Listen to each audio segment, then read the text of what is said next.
anak-anak itu berkumpul, yang 8 orang itu berkumpul di gudang desa, Baraya melihat di situ gudang desanya itu seperti barak militer. Ya, dan Baraya misalkan di situ lihat ada Untung sebagai ini ya, sebagai komandannya. Kemudian di situ ada Gerwaninya, ada Sobsinya, ada BTI-nya di situ. Itu semuanya underbow PKI ngumpul di situ, dan ditambah di situ ada 2 senapan. Di detik pertama dan kedua trailer film ini, kita sudah langsung disuguhi oleh simbol-simbol komunisme yang sangat pekat. Di antaranya apa? Benderanya, bendera Indonesia yang ditampilkan di situ itu miring ke arah kiri. Miring ke kiri kan berarti cenderung ke komunis, miring ke kanan cenderung ke liberalis. Apakah ini sekedar cocokologi? Mari kita detailkan secara lebih dalam lagi. Setelah diselidik-selidik menggunakan busur derajat, saya menemukan bahwa kemiringan yang dimaksud itu adalah 75 derajat. Apa kaitannya dengan angka 75? Kaitannya sangat jelas, karena 75 adalah angka yang menegaskan dan menjelaskan tentang betapa besar dan masa kejayaan PKI di Indonesia. Kalau misalkan Baraya lebih detail lagi, yuk simak, lihat baik-baik ya di sini ya. Di tulisan dalam trailer ini ada tulisan merah putih one for all. Merah putih 10 angka, one for all 9 angka. Totalnya ada 19 angka. Apa hubungannya? 19 harus kita kaitkan dengan yang tadi, berarti tahun 1975 yang tadi ya. Kemudian 19 ini ternyata adalah bagian dari bilangan prima. Bagian yang selalu atau angka yang selalu digunakan oleh orang-orang komunis kalau misalkan mau menggunakan kode-kode rahasia, menggunakan bilangan prima. Nah, kita lihat lagi, 19 itu adalah bilangan prima yang ke-8. Cocok atau tidak, nyambung atau tidak, tapi yang jelas anak-anak yang ditampilkan di bawahnya itu memang ada 8 orang. Dan dari 8 itu juga merepresentasikan Indonesia merdeka 80 tahun. Tapi ini kan bahasa mereka. Anak-anak yang ada 8 di bawahnya itu juga ternyata memiliki sedikit komposisi yang agak janggal. 8 yang dimaksud itu 5 untuk laki-laki dan 3 untuk perempuan. Jumlahnya berarti 53, dan 53 juga lagi-lagi adalah bilangan prima. Ini kebetulan atau tidak? 53 adalah bilangan prima ke-16. Jadi kalau misalkan kita hitung tahun 1975 yang tadi kita sebut angkanya sudah ketahuan. Kemudian kalau dikurangi 16, maka itu hasilnya adalah 1959.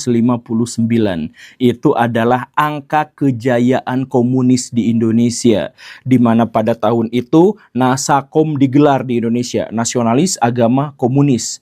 Kemudian 4 pilar negara Indonesia itu komunis juga ada di dalamnya. 4 pilar yang dimaksud itu adalah kalangan agama, kalangan nasionalis, kalangan komunis, dan tentara. Itu juga sama Pak Karno langsung yang bikinnya seperti itu.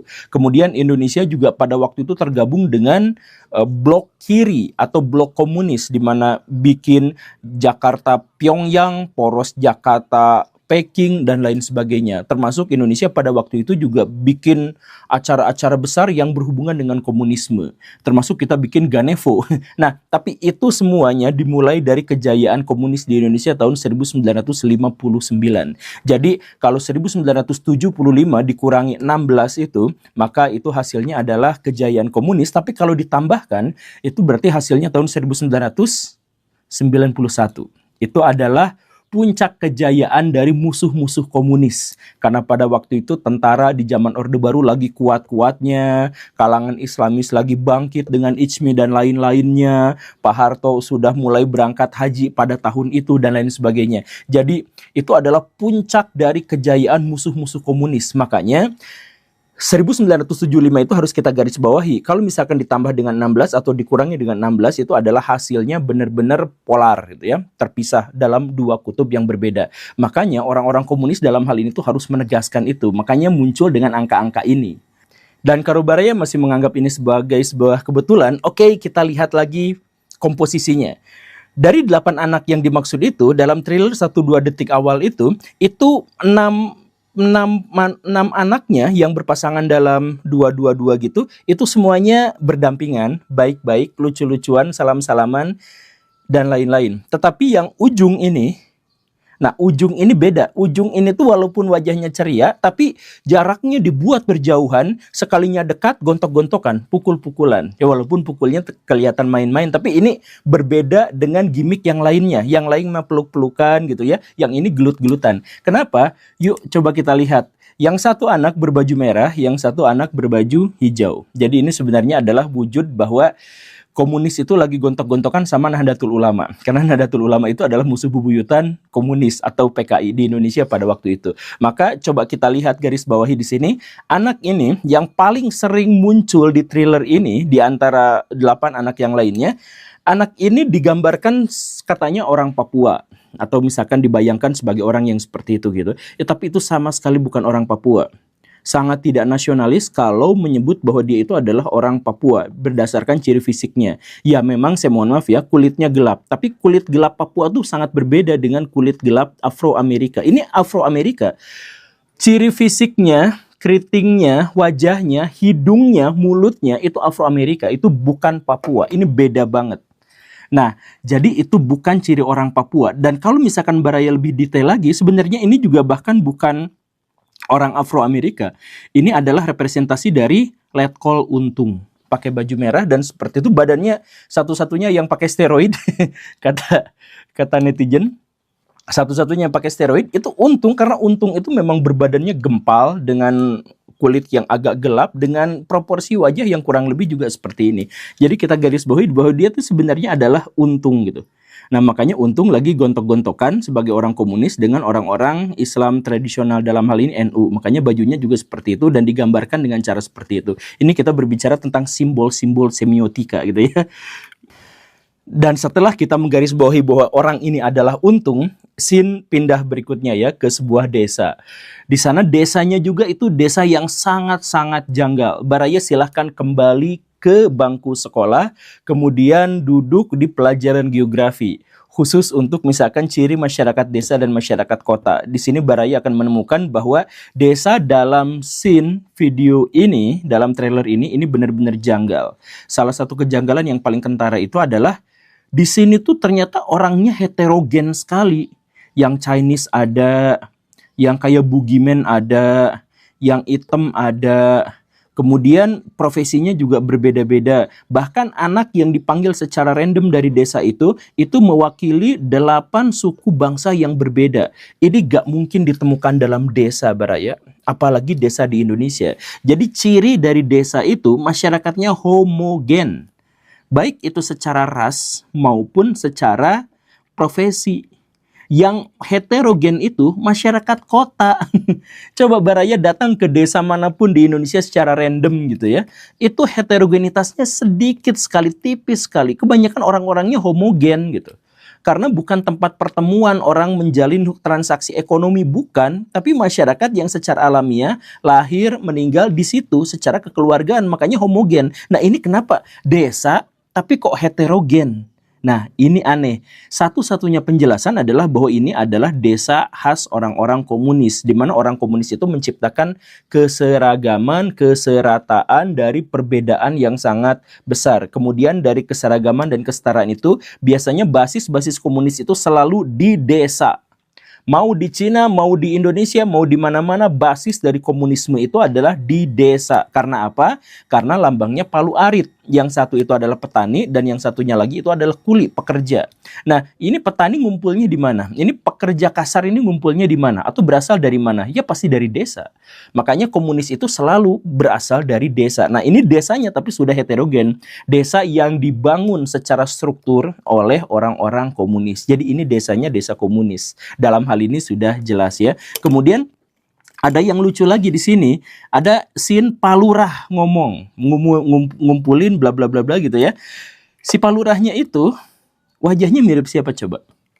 Palurah inilah yang memerintahkan Letkol Untung yang anak berbaju merah itu dengan teman-temannya. Coba lihat.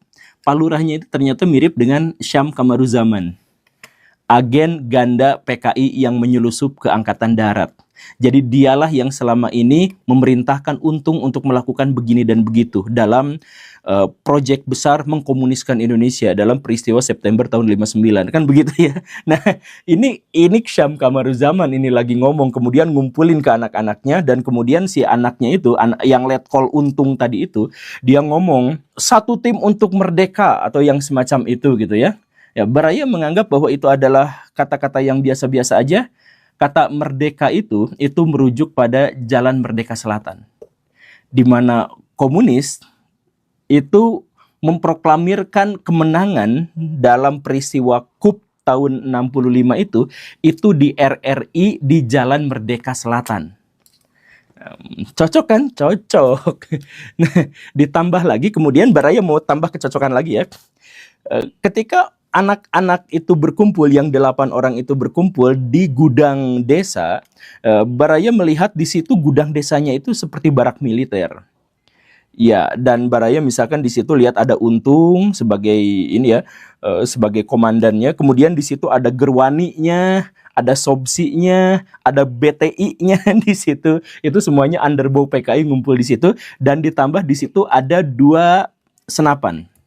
Senapan yang muncul di situ, di scene itu emang tidak disengaja, itu emang sebenarnya bug, bukan, itu tuh asli dibuat di situ. Itu lagi-lagi adalah kode dari komunis. Kenapa seperti itu? Coba Baraya simak baik-baik, itu bentuk senjata apinya senjata apa?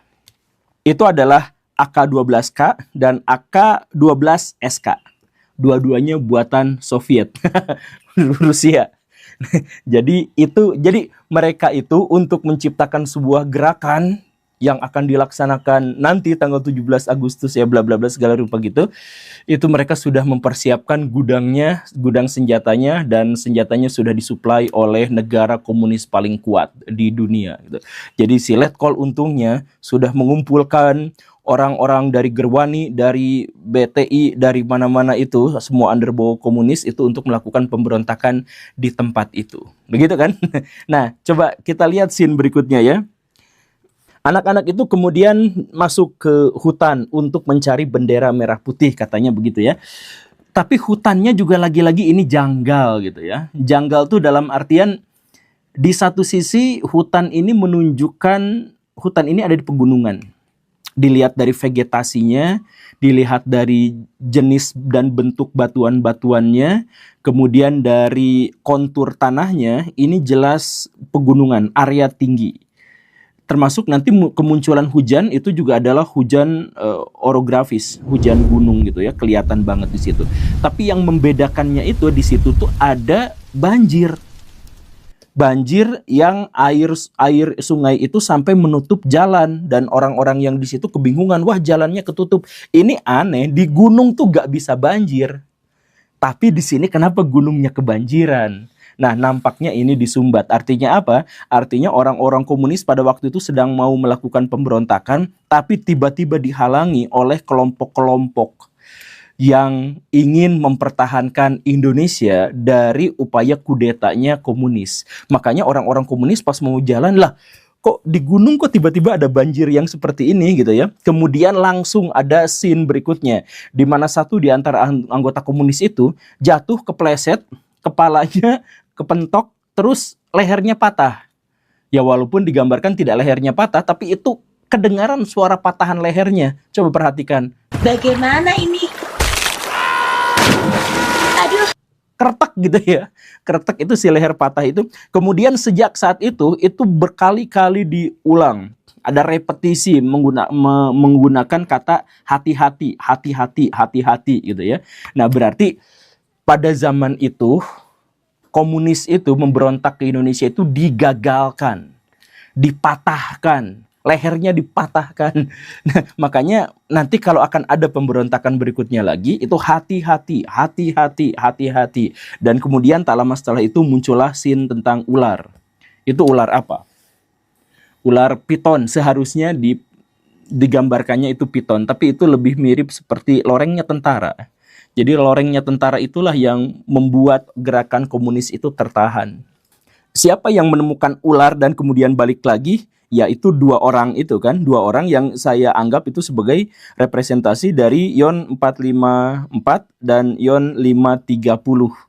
Itu tentara dari Jawa Tengah dan Jawa Timur yang dibawa Untung untuk melakukan kudeta. Tapi begitu dia nemu ular langsung bari lagi ketar-ketir gitu ya. Jadi si ular yang dimaksud itu mungkin RPKAD dari Bandung karena tiba-tiba muncul ke situ gitu ya.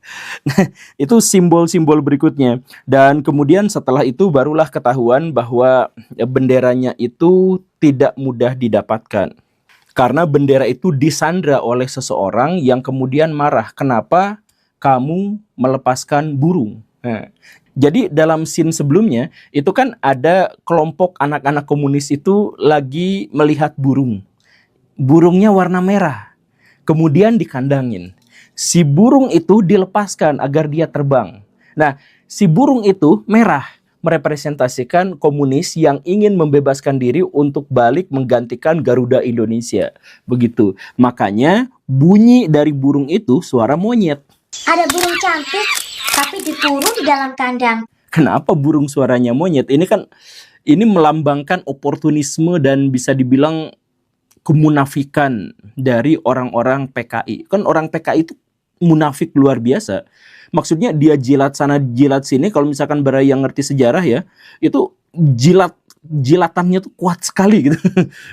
Orang-orang komunis itu termasuk dalam hal dia sebagai partai politik terkuat ketiga di dunia, partai politik komunis terkuat ketiga di dunia, tapi dia ikutan pemilu.